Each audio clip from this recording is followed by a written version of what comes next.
we're delighted to have you all here today. Thank you for coming, and a special welcome to our guests, Senator Francisco Tatad and his wife, Mrs. Tatad. Thank you for being here and honoring BYU and the David M. Kennedy Center with your presence here today. We've had a short but delightful opportunity to get a little bit better acquainted with the senator and his wife, and they've had some chance to visit BYU and even wander over to our bookstore and the marvels, expensive marvels sometimes that are contained therein. But we again welcome them, recognizing the important role that the Philippines have played in the history of the world and its special relationship to the United States, and the courage that has been exhibited by Senator Tatad and his colleagues in facing difficult political situations directly in the eye and doing hard but necessary things to put matters right. We'll look forward to his speech to us today, which has to do with the recent Estrada Impeachment and its aftermath. We will begin today, as usual, with an opening prayer, an invocation to be offered by Monroe Paxman, a retired BYU professor of political science, and then Professor Lynn Wardle from the law school will introduce our speaker for today.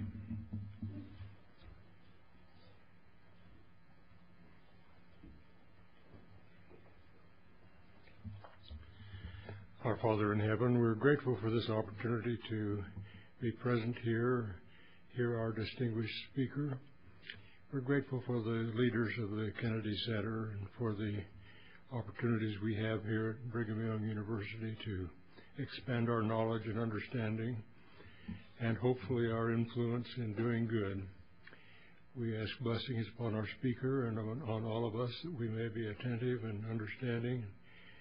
We thank thee for all thy blessings. In Jesus' name, amen.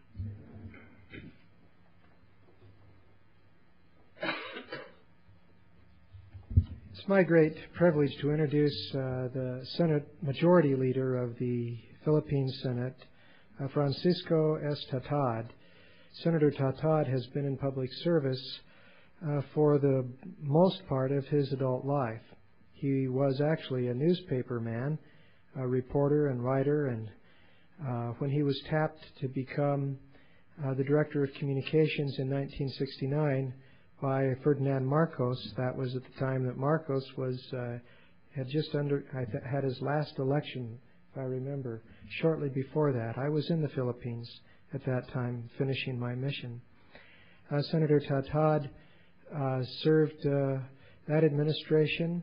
He then returned to private life and published a newspaper, wrote extensively, and then ran for the Senate after the Aquino Cory People Power Revolution, and was appointed and was elected to the Senate and served one term and then stood for re-election, and is now completing his second term as the President of the Senate, as the Majority Leader of the Senate. And as the Majority Leader, he sits on every standing committee, and he is a force and an influence in that body that has guided the policy and the government of the Philippines in some very difficult and some very important transition times. As you know, the Philippines has been incredibly important to America as an ally in a part of the world that is far from where we are, and yet where our interests have been important. And during the time that the U.S. was involved, for better or worse, in the conflict in Vietnam, it was the Philippines that was the anchor of the U.S. Involvement there, and a strong ally, and as they have been for many years. So without further ado, let me express my great pleasure and gratitude to Senator Tatad for taking the time to come here. He and his wife, Finney, have been in New York and are returning to New York. and this is their first trip to Utah. And we're very honored that they would favor us with their visit. Senator Francisco Tatad.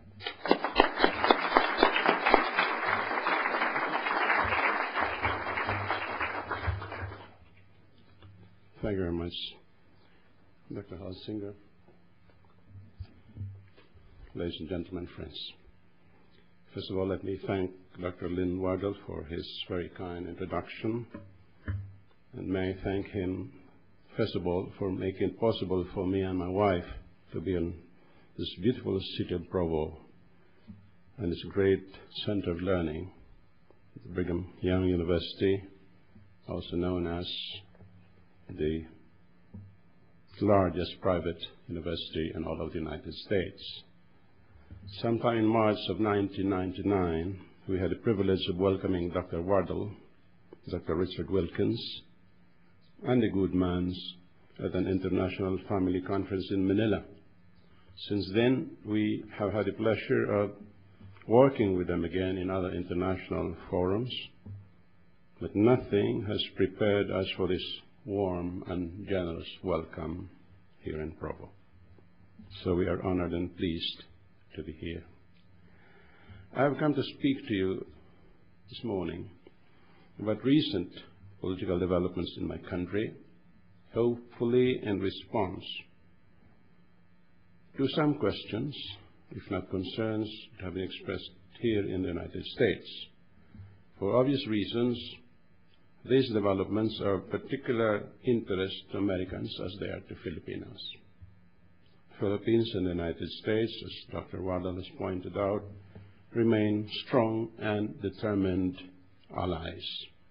Until 1992, we hosted two of the largest American military bases overseas. We continue to be bound by a mutual defense treaty, which we entered into in 1951. And in 1999, we ratified the Visiting Forces Agreement to give it some teeth. Not only is the United States our primary trading partner, it is also the home of the most number of Filipinos living and working abroad. For its part, the Philippines is the only country in the world that has tried to copy American political institutions and values without any reservation or regret. Since our independence from the United States in 1946, we have tried to behave as a constitutional democracy. Yet, the ousting of President Joseph Estrada in the middle of his term and in the middle of an impeachment trial has raised certain questions and concerns about the state and prospect of constitutional democracy in the Philippines.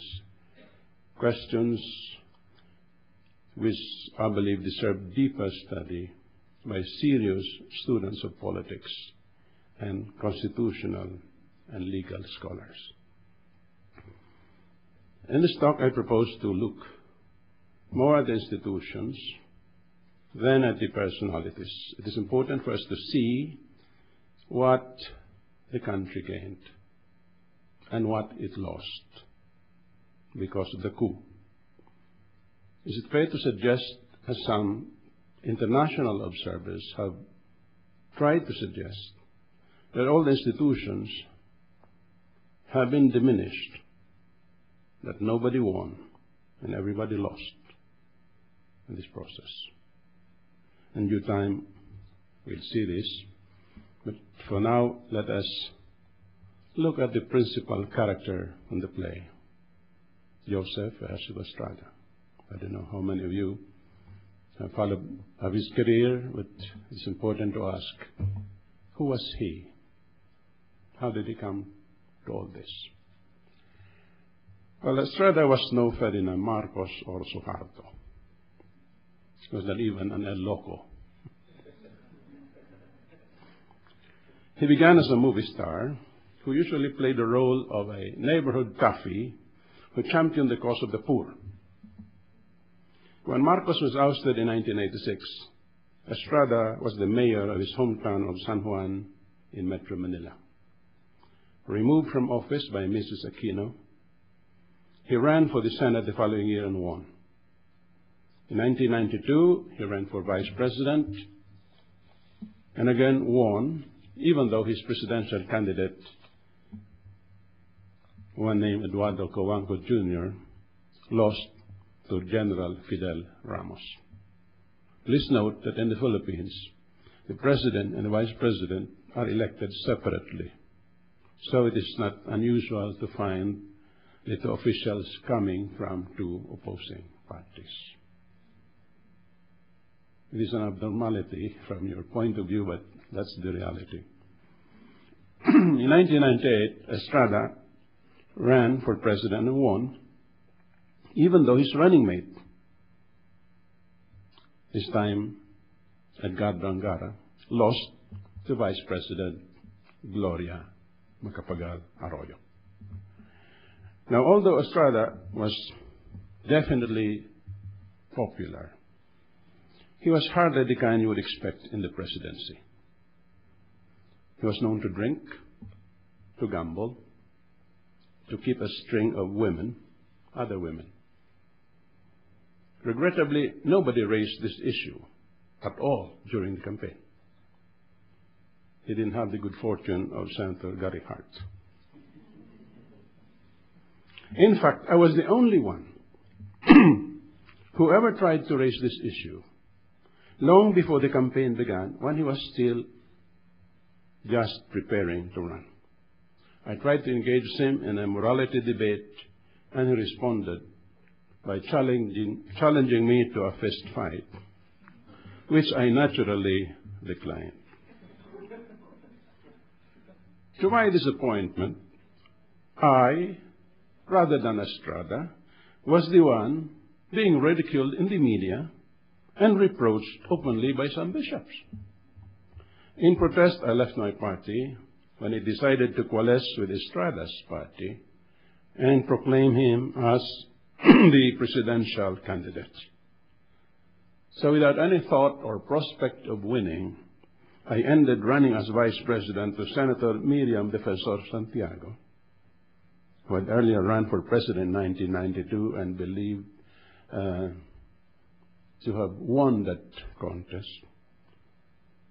just to take part in the debate. But no matter what we said or did on the campaign trail and in the media, we could not dent Estrada's standing before the masses. In fact, in one huge political rally, a rabid campaigner tried to work the crowd by asking a series of blunt questions against Estrada. "Do you want a drunk for president?" the speaker said. "No," the crowd answered. "Do you want a gambler for president?" "No," the crowd roared. "Do you want a womanizer for president?" "No," the crowd shouted. And then, aiming for the jugular, the speaker said, "Who then do you want for president?" "Estrada," the crowd roared. And so he won. So he won. All other presidents before him had promised to bring the masses to Malacanang. Estrada was the first president whom the Filipino masses brought to Malacanang. Malacanang is the equivalent of the White House. So we thought this was the triumph and the tragedy of the one-man, one-vote system. This is what happens when democracy works. So faced with the prospect of a vacuous and probably non-performing presidency for the next 6 years, many of us who never thought him fit for the presidency decided to extend critical collaboration in the name of the higher common good. But a few could simply not accept the fact that Estrada was now in charge and that he had decided to rewrite almost everything about the office of the president. His immediate predecessor, Fidel Ramos, accused him of having an unfocused work ethic. He had no known intellectual habits. He despised formalities and forms. He avoided long structured conversations and tedious hours of desk work. He loved talking to the small people, but was quite completely uncomfortable with others. He was more inclined to listen to his favorite cabinet members in a more relaxed setting than preside over full cabinet meetings. But nothing and no one could prevent him from talking to the media at all times. The media who loved to make him sound like a character in his old movies. And he did not hesitate to take on any newspaper whenever he felt he had been wronged by any of them. This led to an unfortunate open war with a widely read Philippine Daily Inquirer. This is our leading national daily, which ultimately did more damage to his presidency than the Washington Post ever did to Richard Nixon's during Watergate. Estrada was accused of 4 crimes: bribery, graft and corruption, betrayal of public trust, and culpable violation of the Constitution. Although the impeachment complaint was directly triggered by allegations of criminal wrongdoing, allegations by the governor of Ilocos Sur, this is a province in Luzon. The prominence given by media to these allegations, to this and other allegations, did a lot in determining the outcome of the process. Very few media organizations and personalities remained objective, nonpartisan, or uninvolved. They lionized the anti-Estrada forces and ridiculed and abused anyone who insisted that Estrada was entitled, under the Constitution, to be presumed innocent until his guilt was proved. It's reminiscent of the Andrew Johnson trial in 1868, in which Senator Sumner of Massachusetts and others tried to propose that Johnson be presumed guilty until his innocence was proved. Now, given the situation, everyone who wanted his 15 minutes of fame was encouraged to join the anti-Estrada bandwagon in both houses of Congress. But Estrada, as we all know by now, was not removed because he was convicted by the Senate.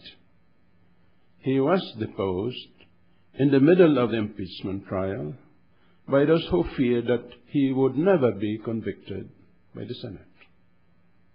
Although the ousting was nonviolent and bloodless, it left many questions unanswered. Singapore's Lee Kuan Yew, more autocratic than libertarian, was the first to air his misgivings, ironically, on constitutional grounds. Almost to a man, the Western media echoed Lee Kuan Yew's reservations.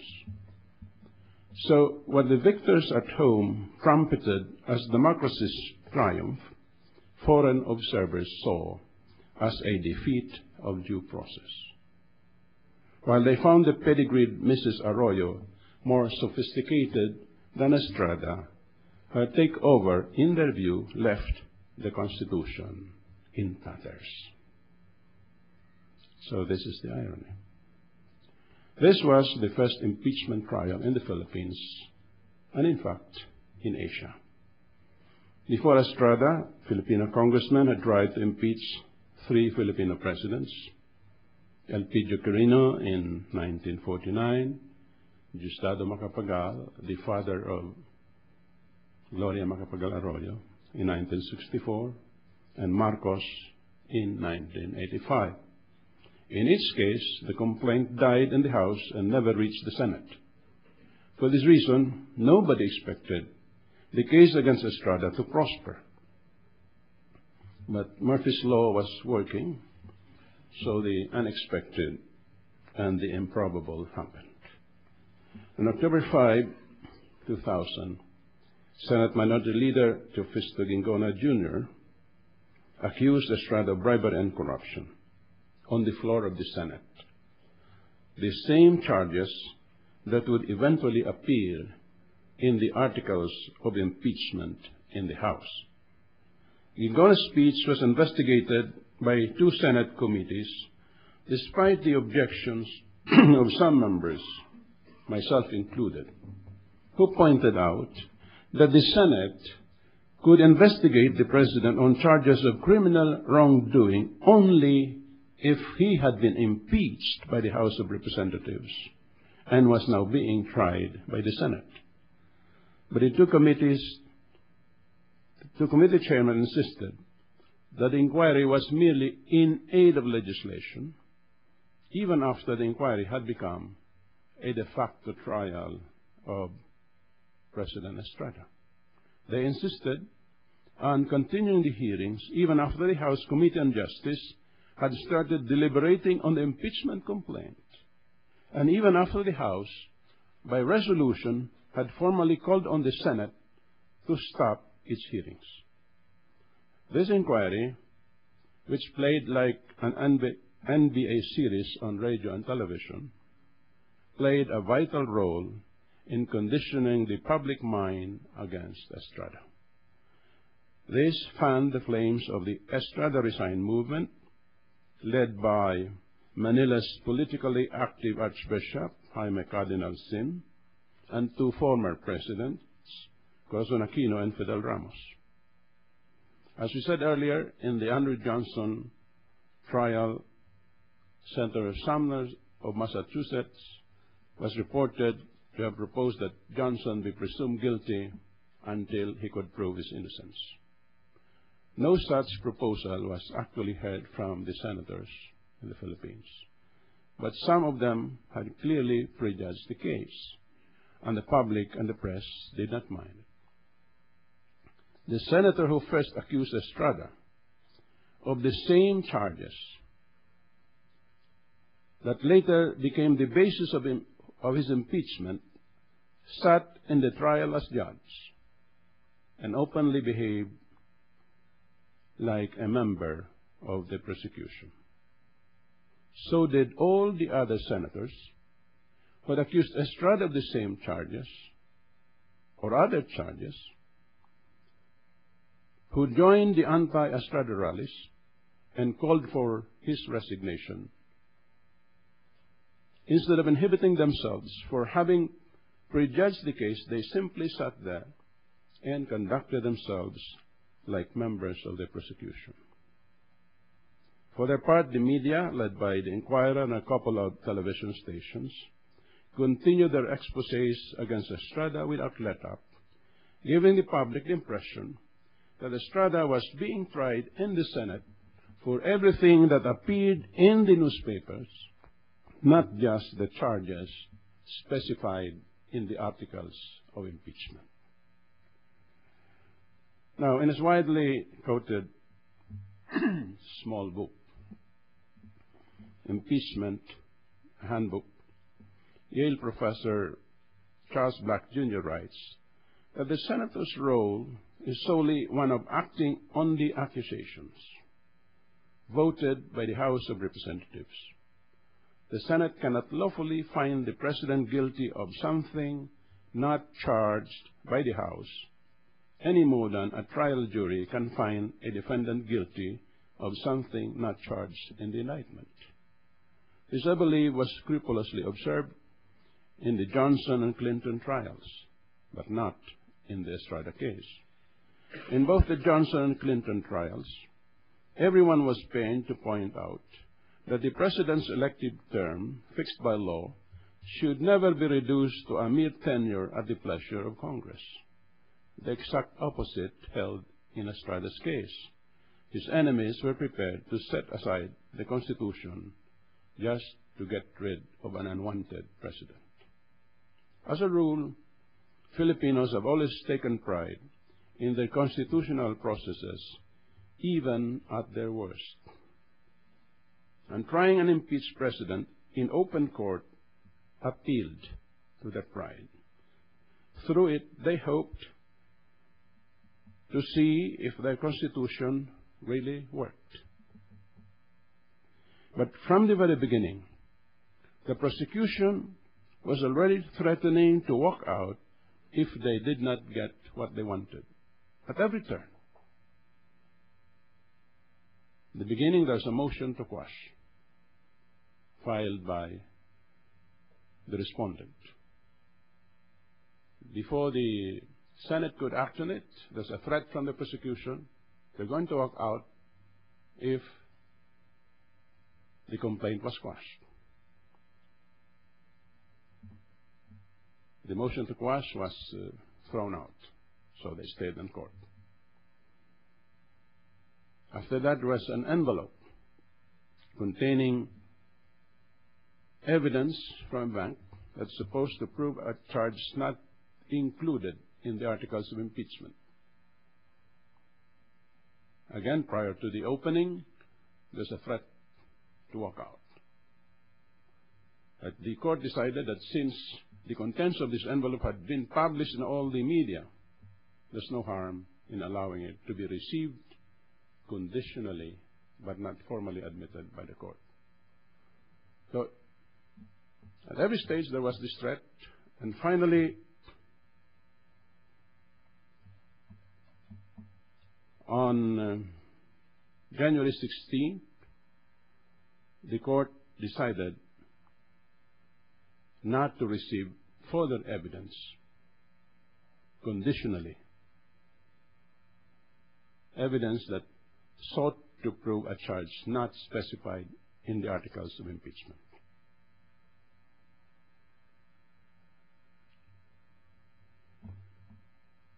And after that,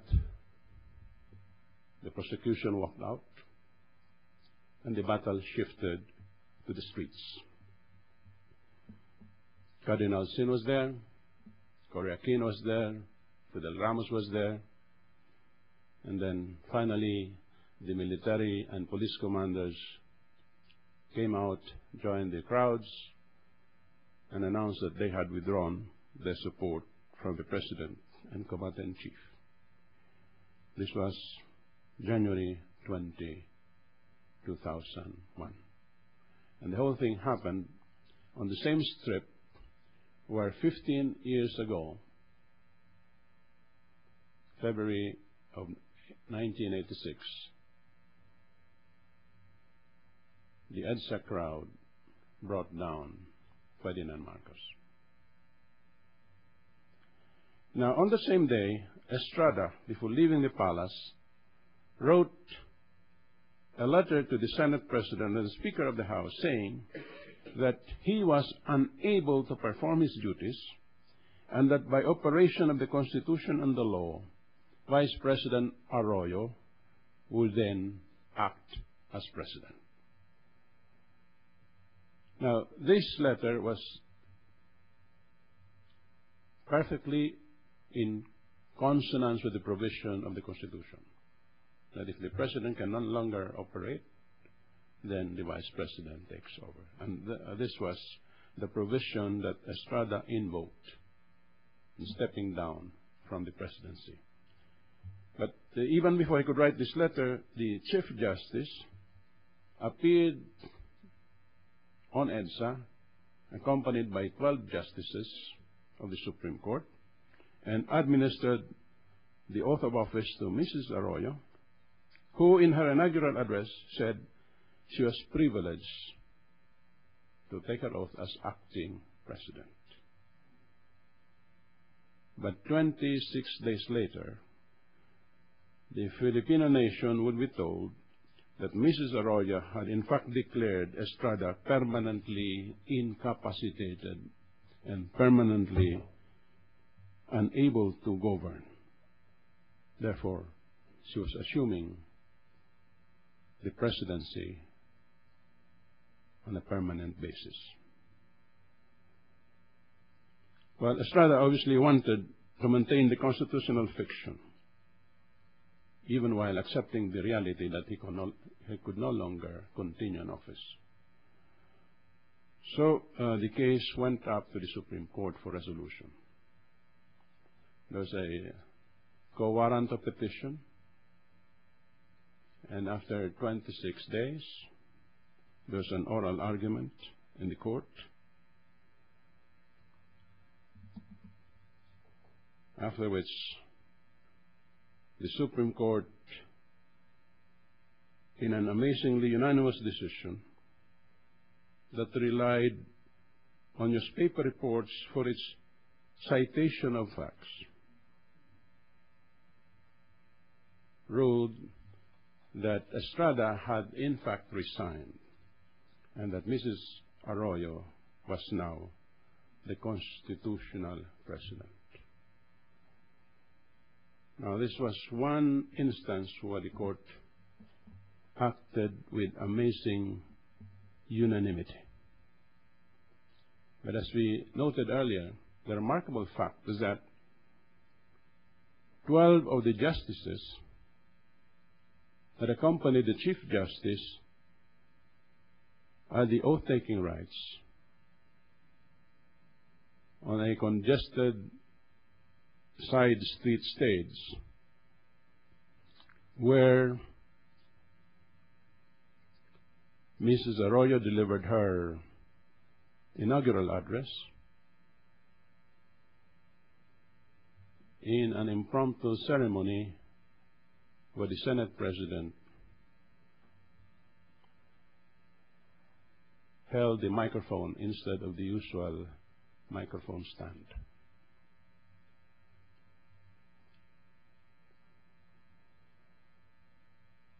The view of some observers is that the justices who ruled unanimously on this case were not upholding the position of Mrs. Arroyo herself.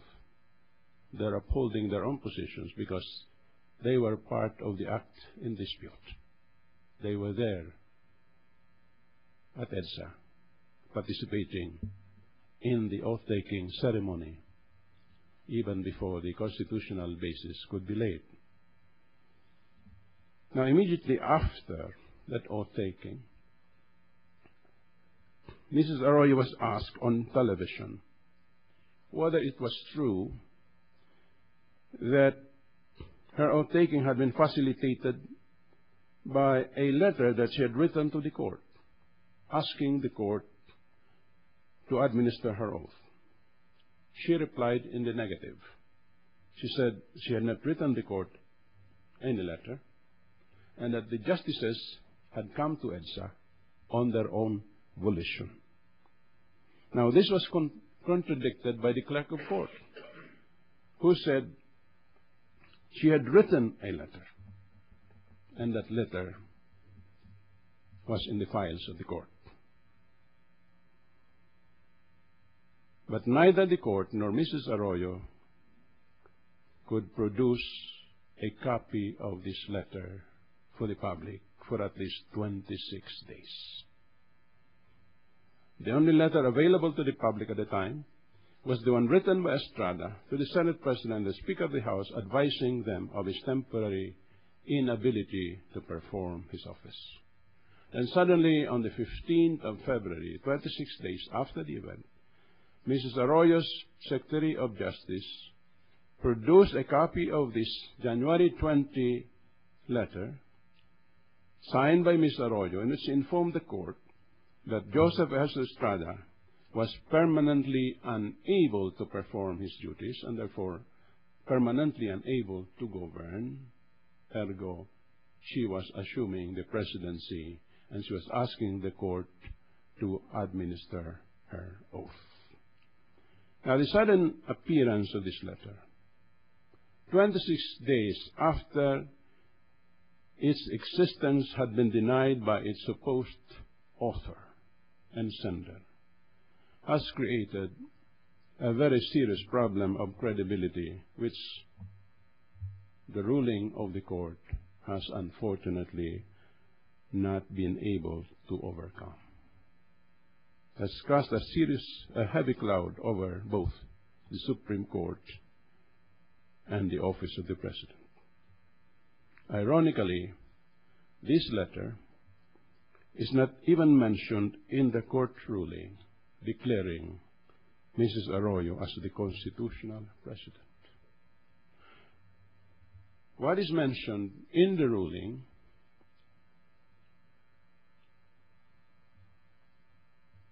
is a diary written by Executive Secretary Edgardo Angara on the final hours of Estrada in Malacanang. What is mentioned in the ruling, as supportive of the position of the Supreme Court, are post facto acts of Congress and of the office of the President. For instance, the court says proof that she is now the constitutional president is that there was a vent d'honneur at Malacanang Palace on the 23rd of January, days after she had taken her oath. And there were ambassadors there extending congratulations to her. Proof that she is now constitutional president is that she has been recognized by foreign governments, and that there was a telephone call from President Bush. The Supreme Court failed to see that this expression of support was not recognition per se as we understand it in international law, because there was no change of government, only a change of administrations. This was simply pro forma expression of support for the new occupant of the presidency. But in any case, these were all post facto acts, not a priori acts, which we needed in order to establish the constitutional basis of the act of the Supreme Court. What the ruling of the Supreme Court noticed was the Estrada letter, but having mentioned it in the ruling, it says that this letter is wrapped in mystery, and that neither Estrada nor his lawyer ever spoke about this letter before the court came to its decision. So we have this very difficult problem confronting us in the country. The reality is that Estrada is no longer president. Arroyo is in charge. But the serious constitutional issues have remained unresolved. And we are supposed to be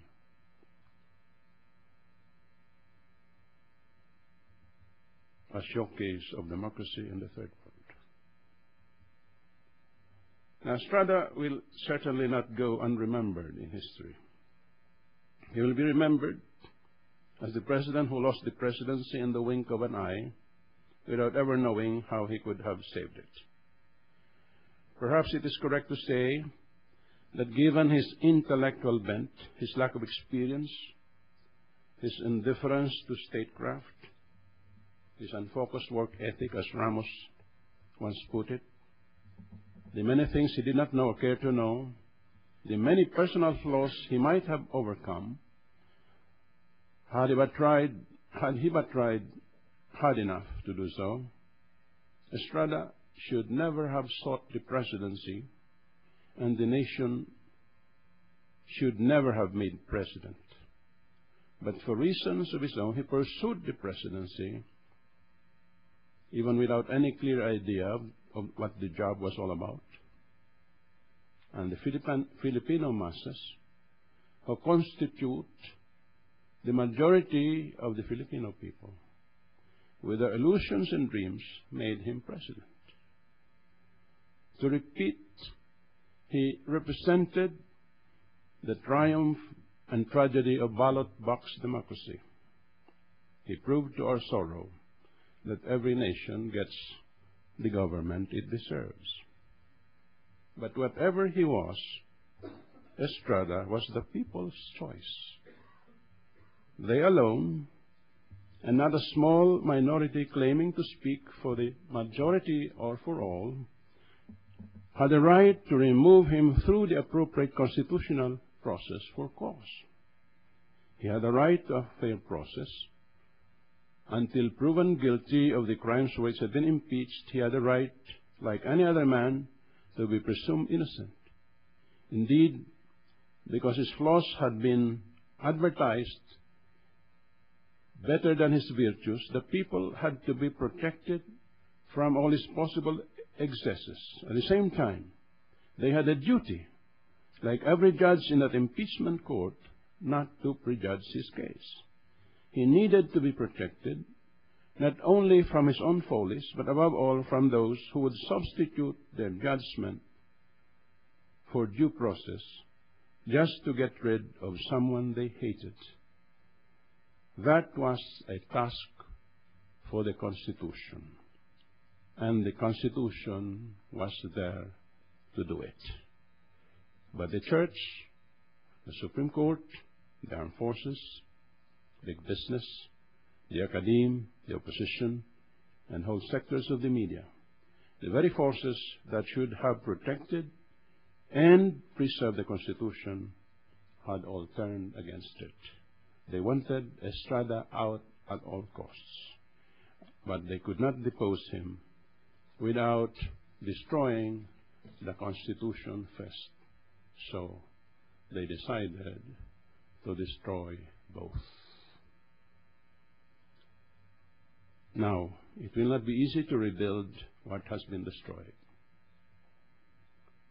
The church in the Philippines, to which majority of Filipinos belong, is recognized as a moral force with the right and duty to teach the faithful about faith and morality, but not to decide constitutional and legal issues. But after the events of January 2001, it will take a thorough reorientation of the leaders of the church to return to the correct doctrinal principles concerning the right of prophetic denunciation. Separation of church and state needs to be more strongly affirmed and reaffirmed, not only by the civil authorities, but above all by the church authorities who now seem to have the mistaken notion that the Constitution is subordinate to their political views. Similarly, the armed forces will have to reaffirm the principle of civilian superiority, which simply means the superiority of elected civilian officials. The generals will have to understand that no one ever becomes president on the basis of the consent given by the generals. One becomes president of the country on the basis of the popular vote of the Filipino electorate. And it is the President and Commander-in-Chief who appoints with the consent of the Commission on Elections, Commission on Appointments, the leaders of the armed forces, and not the other way around. The free press, a vital organ of a free and open society, will have to understand that its task is to report, analyze, and help people understand what is going on in society, and not to act as a political party or the organ of a political party, or to engage in active political warfare against any elected president, no matter how blameworthy. In the same manner, big business will have to understand that it cannot use its resources to unseat an elected government without creating an environment in which it would be difficult for any businessman to maintain political neutrality, henceforth. And the political parties will have to realize that by resorting to methods and mechanisms outside the electoral process, they invite unto themselves the same methods and mechanisms they had used to depose an elected president. What is sauce for the goose is sauce for the gander. The sword that Mrs. Arroyo used on Estrada will be the same sword hanging over her head from here on. Same sword that will be hanging over the head of every other Filipino president that would be elected from here on. This is the real price that we have had to pay for what happened on January 20, 2001. We need political stability. Without political stability, the economy will continue to deteriorate. And everyone will want to contribute to that stability by supporting the status quo for reasons of necessity. But a dangerous precedent has been set, and that precedent has destroyed the life principles of constitutional democracy. What I believe we need in the Philippines today is a constitutional rebirth. And this means, in my view, a total rewriting of the Constitution, and a process that would involve not only 50 hand-picked commissioners, as has happened during the Aquino administration, but a process that would involve the entire Filipino people. This is a question for the entire nation, and we hope with the help of our friends, like those we have in the United States, we'll be able to confront this as courageously and as promptly as possible. Thank you, and good morning.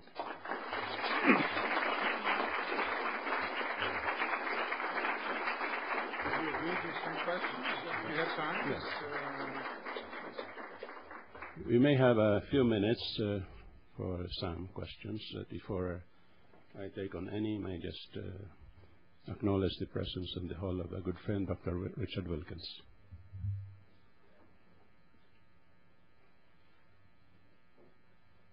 I wonder if you could comment about the Muslim minority in the Philippines.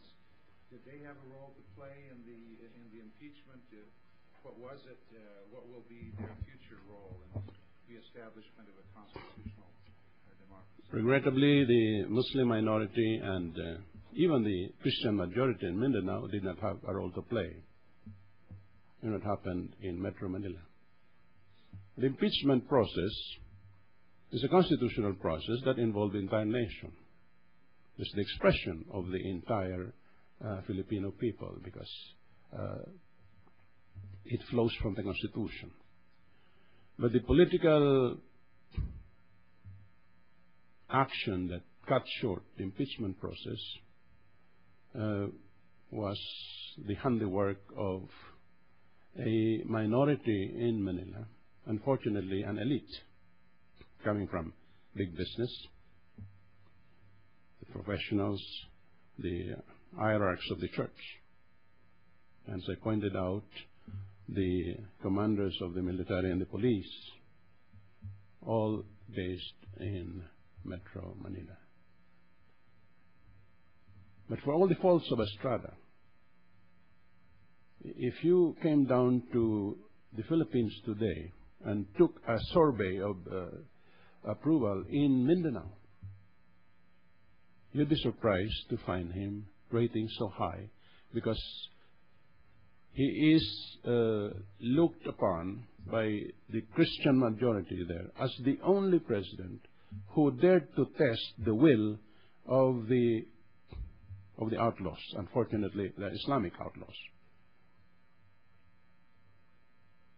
The only one who dared to say, this must stop. Because that created another problem with the Muslims. But right now, there are peace efforts being waged by the new government. There would be the same efforts that Estrada would have pursued after the initial bouts with the MILF and the Abu Sayyaf responsible for the abducting of so many hostages, including foreigners. Yes, please. What steps are needed to actually get in the Constitution? Is there a vote that needs to be done in the House and Senate, or what's happening? You will have to give it to me very slowly. Be Well, we copied our system from the U.S. There are several ways of doing it. We could do it through a constitutional convention or through a constituent assembly using Congress, or we could do it by direct initiative. My feeling is that at this point we need to involve the entire nation, and so a constitutional convention would probably be the best. We have to elect delegates to a convention, something unthinkable in other times, under other circumstances. We have to elect delegates, and then we convene a convention, and the convention will write a completely new constitution with inputs from everybody. Our constitution right now was written in 1987 after the Cory Aquino coup d'etat. It was written by 50 gentlemen, handpicked by President Aquino. And that has not worked quite well. There's so many defects in the Constitution itself. And the process that was adopted then is now revealing itself as totally questionable. It's not just, yes, please. Gentlemen. This will have to be the last question because of another group that's coming in. It seems to me like the flaw in the system is not, you mentioned the Constitution itself has certain flaws, but that generally it is taking care of the big flaws, that the government does not trust the Constitution, or the people, the big business, does not trust the Constitution to carry out its role. And as you know, I assume your Constitution is the same since it's modeled after the United States. You can make amendments to fix flaws that are found in the Constitution later. How is this going to resolve the problem of trust in the Constitution better than, say, amending those flaws that already exist? A very good question. One of our greatest statesmen, Clara Humberto, said, "You can write a perfect Constitution, but without that trust, it's nothing but a scrap of paper."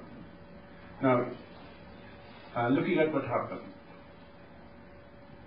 the present Constitution was written and promulgated under the active leadership of President Corazon Aquino, supported by Fidel Ramos, who was then Secretary of National Defense, and Cardinal Sin, who said, "This is an exquisite Constitution, beautiful." So we were expecting that these personalities would be the very same ones who would be defending the life of this Constitution. But they were the same ones who said, "We set aside this Constitution because we want this president out, not through the impeachment process, but through political action in the streets."